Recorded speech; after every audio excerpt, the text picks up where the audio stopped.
Pain means pause on the things you love. But green means go.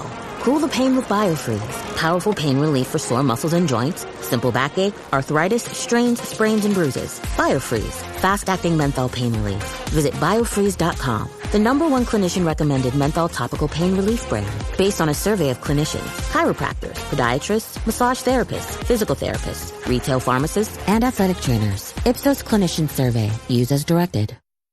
And we're back with Canva Presents Secret Sounds Work Edition. Caller, guess this sound.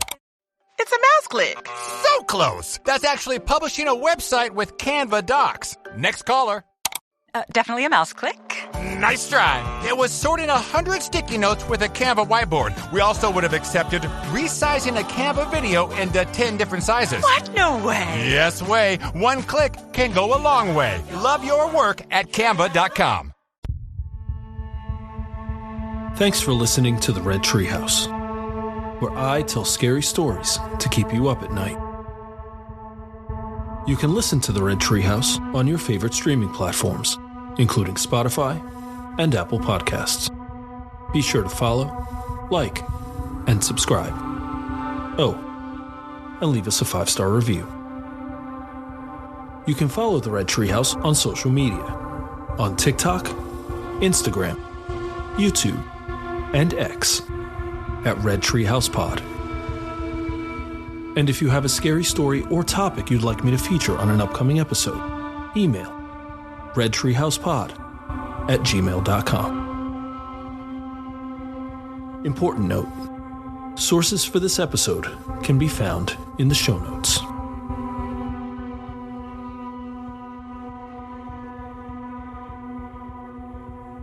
Adams, Tennessee is a small town in Robertson County, near the Kentucky state line. A rural area. Adams is just shy of 2.5 square miles and is a short 45-minute drive to Nashville.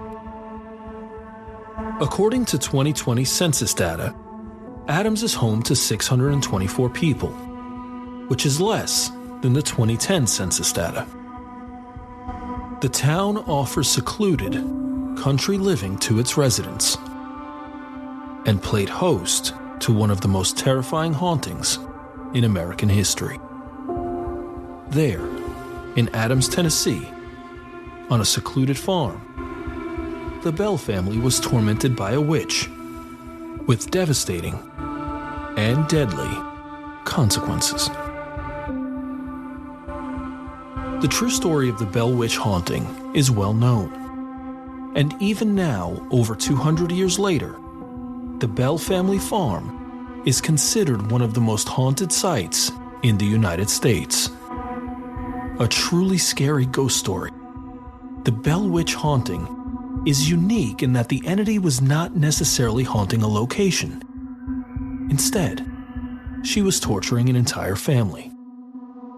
For 4 long years, the Bell family suffered at the ghostly hands of a malevolent, violent spirit. And to this day, the Bell Witch haunting remains the only instance where a spirit was responsible for the death of a person. At first, it sounds made up, like something out of a horror novel. But make no mistake, the terror was very real. What you may not realize is the members of the Bell family weren't the only people to see, hear, and experience the Bell Witch. Many others, including future President Andrew Jackson, reported a variety of scary phenomena, including knocks in the walls, scratching sounds, strange animals on the property, and more. In this episode of the Red Treehouse, we're going to explore the genuinely terrifying Bell Witch haunting and consider its legacy, which to date is over 200 years old. What really happened on the Bell family farm? And is the paranormal activity still going on today? I'll share the story. You decide for yourself. I'm your host, Will. Welcome to the Red Treehouse.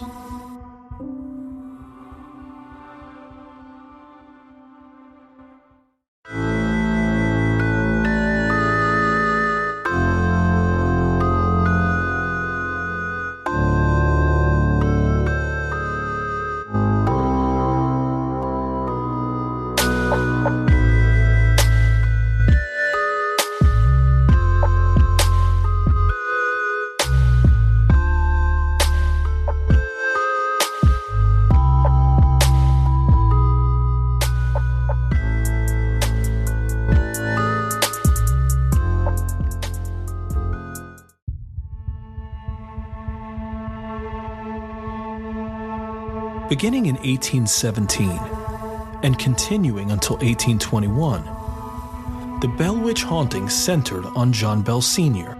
and his family in Adams, Tennessee, who'd lived on their farm for more than a decade by that time. John Bell, his wife Lucy, and their children moved to Adams from North Carolina and were prosperous, purchasing land and a large home. Over the first few years, the Bells acquired additional land and eventually owned more than 320 acres. By all accounts, the years before the haunting were filled with prosperity and success. But one day in 1817, while inspecting his cornfield, John Bell came across an animal sitting in a corn row. As his sight focused on the creature, he was taken aback by its appearance. It resembled a dog with the head of a rabbit. Bell fired his gun several times, but missed, and the strange animal vanished. Not thinking much of it, John Bell went back into the house, not realizing this was the first encounter with the entity known as the Bell Witch. Later that night, the family heard banging sounds coming from outside the home.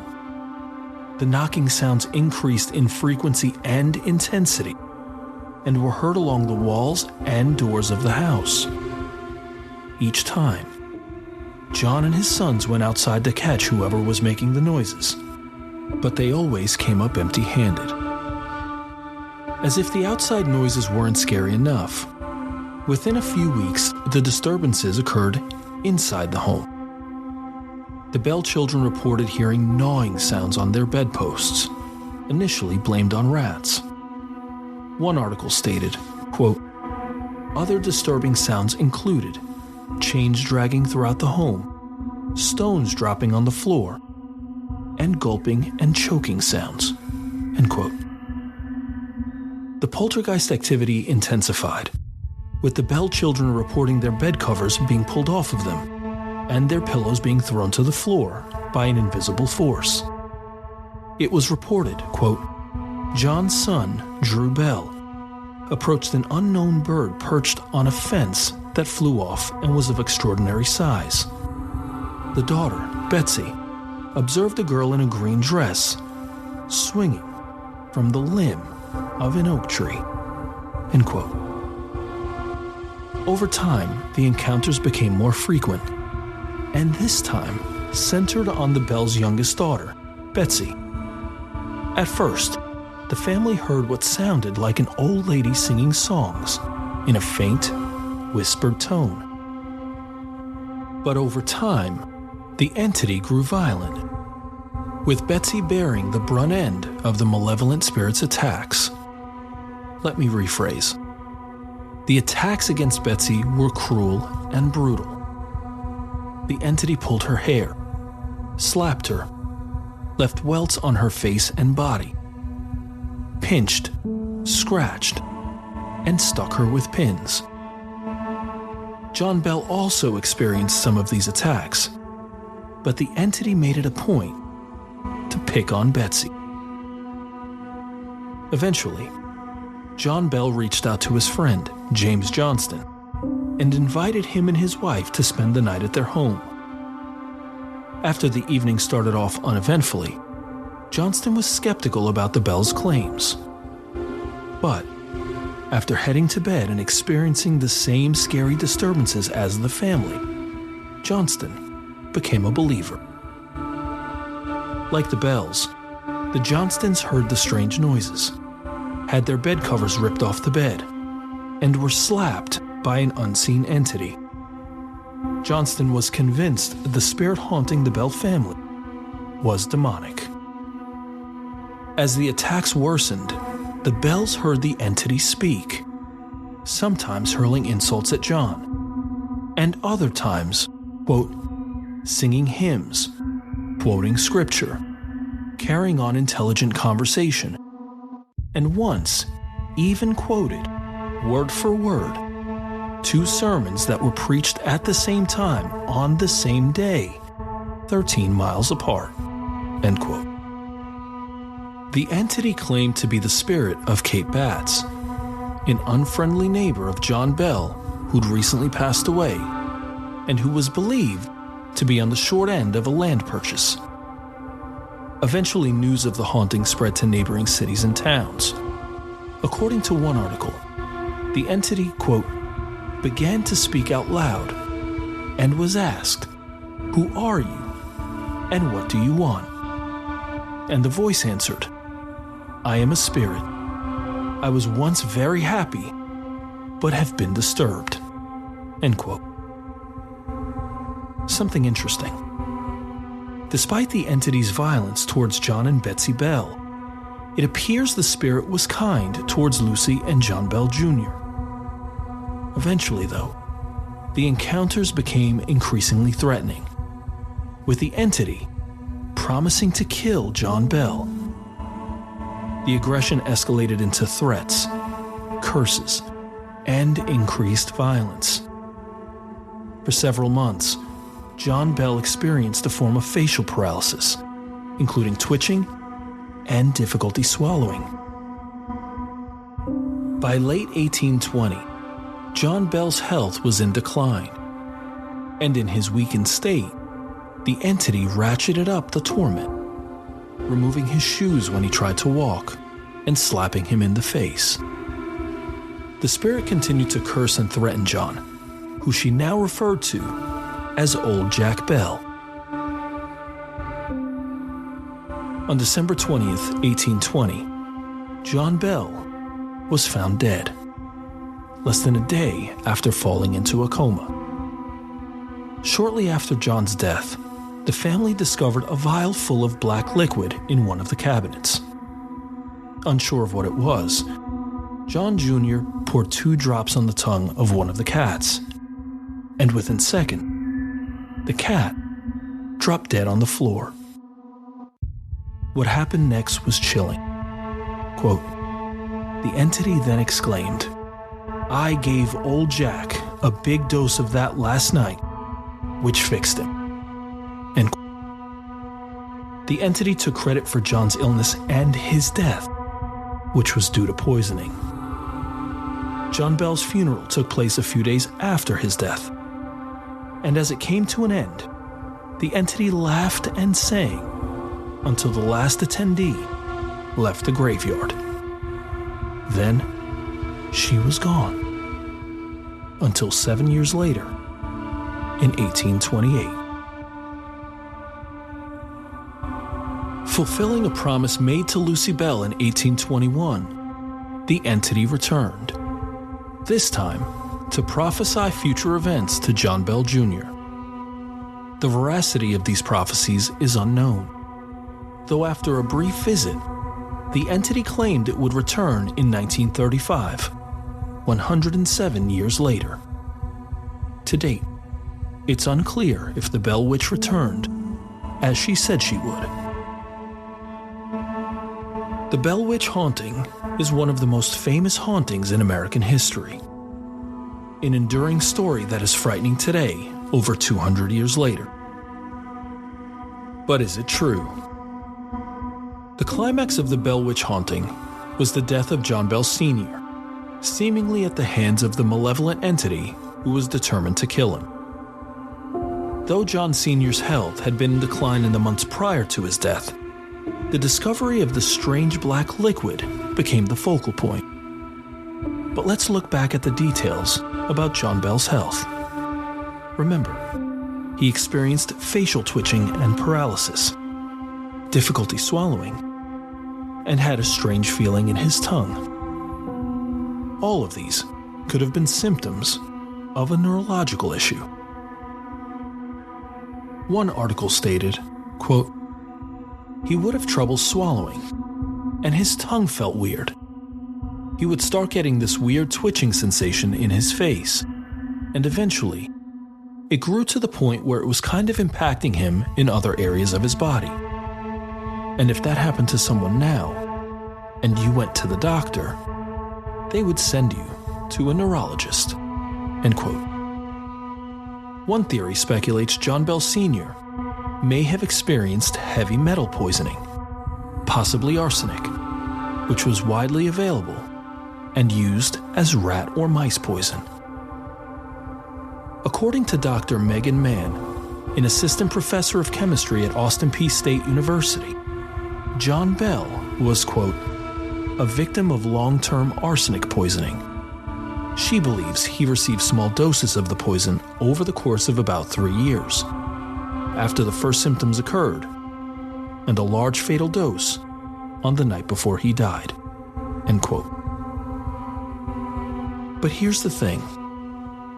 It is widely accepted that John Bell Sr.'s death was due to poisoning. And, while his medical symptoms are congruent with arsenic poisoning, that only answers what, as in what happened. But it doesn't answer who, as in who poisoned John Bell. If John wasn't poisoned by the Bell Witch, then how did the strange black liquid end up in his system? It's possible anyone, including his family members, could have poisoned John and blamed it on the Bell Witch. Skeptics of the Bell Witch haunting assert the story is nothing more than a folktale, with one article stating, quote, it shows how easily legend and myth can be mistaken for fact and real events, and how easily the lines are blurred, end quote. They argue that the haunting was not documented, and the story came from sources who lack credibility. In fact, one theory suggests that Betsy Bell made up the story, embellishing the supposed poltergeist activities and blaming her own mischievous behaviors on a make-believe scapegoat, the Bell Witch. The Bell family farm can still be visited today, with a sign along the road reading, quote, to the north was the farm of John Bell, an early, prominent settler from North Carolina. According to legend, his family was harried during the 19th century by the famous Bell Witch. She kept the family in turmoil, assaulted Bell, and drove off Betsy Bell's suitor. Even Andrew Jackson, who came to investigate, retreated to Nashville after his coach wheels stopped mysteriously. Many visitors to the house saw the furniture crash about them and heard her shriek, sing, and curse, end quote. Is the Bell family farm still haunted over 2 centuries after the death of John Bell? Here is the testimony of someone who lived in Adams, Tennessee as a teenager. Quote, I lived in Adams, Tennessee growing up from about ages 14 to 18. A couple of weeks after my family and I moved there, something unexpected happened. I consider myself a very logically driven and rationally minded person. Basically, I let my empirical senses try to explain something before I'll open myself to other possibilities. Yet, there were things that happened to me and my whole family that we couldn't rationalize with the scientific mindset or anything logical. The first event. We heard heavy knocking and pounding on the brick outer wall of the house, encircling the house, and no matter where you were in the house, you could hear the knocking. Some nights I would hear running footsteps accompanying the pounding. This activity happened nearly every night. As the nights passed, I started feeling a heavy presence in my room, a suffocating one, like a heavy weight sitting on my solar plexus, constantly. Whatever was happening decided to latch on to me. Second event. Things continued to escalate. One night I was letting my golden retriever out to go pee. We had a ranch-style house overlooking the Red River, and the door we were exiting from was on the backside of the house, facing the river. As I opened the door, I started to hear faint whispering, something akin to leaves being blown or scratching across the ground. I looked up at the trees to see if the wind was blowing, but everything was perfectly still. It was fall in Tennessee, So there were tons of leaves on the ground, and they were not moving either. The scratchy blowing leaf noise continued. But as it continued, it grew closer and louder. It sounded like a language of some sort, like how you'd imagine an incantation or something nefarious in the tone of the sound. I looked down at my golden retriever. All the hair on her back was standing up, and she was snarling like a rabid wolf, yet not barking, just kind of frozen in a fear response. I started getting extremely nauseous and could smell sulfur. I was completely frozen when my dog launched herself through the door's threshold and started gnashing her teeth midair, snarling and chomping. The voices were now coming from directly in front of me, and I could hear them as if someone was standing there a foot or two away.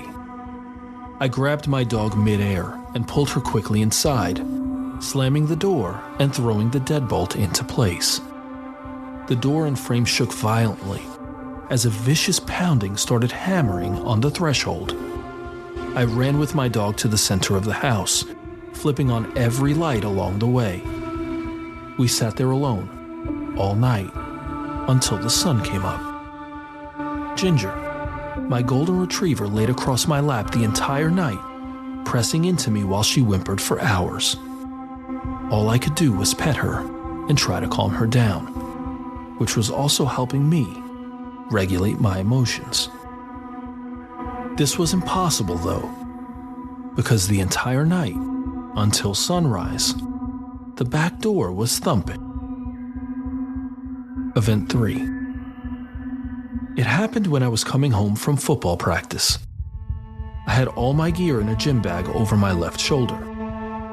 This is important because this is how I entered the house. As I closed the front door behind me, I began setting down the gear bag from my left side, which caused me to look right. The room when you first walked in was our library, where we had a leather couch, chair, piano, bookshelves, and a wooden rocking chair.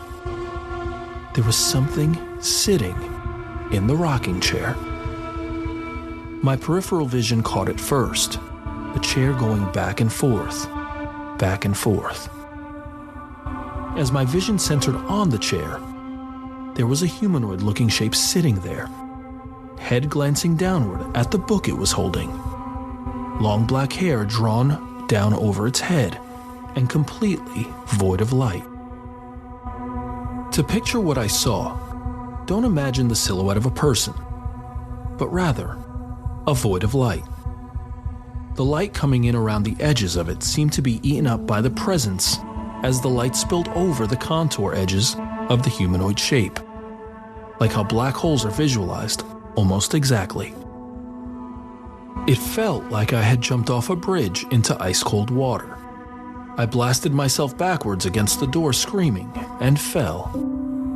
As I was falling, I saw the void blur suddenly as it shot across the walls of the house and out through a huge bay window overlooking the river. My golden retriever was in the next room, and she sprinted to chase the shadow across the walls, barking and clawing at the walls. After it left through the window, my dog came to me and laid on my lap until my parents got home. It is hard for me to talk about this stuff without re-traumatizing myself. But my friends and family are encouraging me to share my experiences with like-minded people so I can try to find peace surrounding my trauma. End quote. As we close this episode of the Red Treehouse, I'll admit, I don't know what to think of the Bell Witch haunting. Here's the thing. Even if a portion of the story was exaggerated or even fabricated outright, it still makes for a terrifying story. That the entity took on various forms and influenced the physical world, even possibly killing John Bell Sr., well, it leaves me unsettled. Part of what makes a good ghost story is the space between fantasy and reality. a sort of twilight zone, where we're forced to suspend our rational mind and consider the possibility that the events defy explanation. As we've said so many times before, science can only prove so much. And in the case of the Bell Witch, we know John Bell died by poisoning, very likely arsenic poisoning. But we don't have definitive proof that he wasn't poisoned by the Bell Witch. Now, over 200 years later, we're left with this lingering question. A question which may not have an answer. What really happened on the Bell family farm?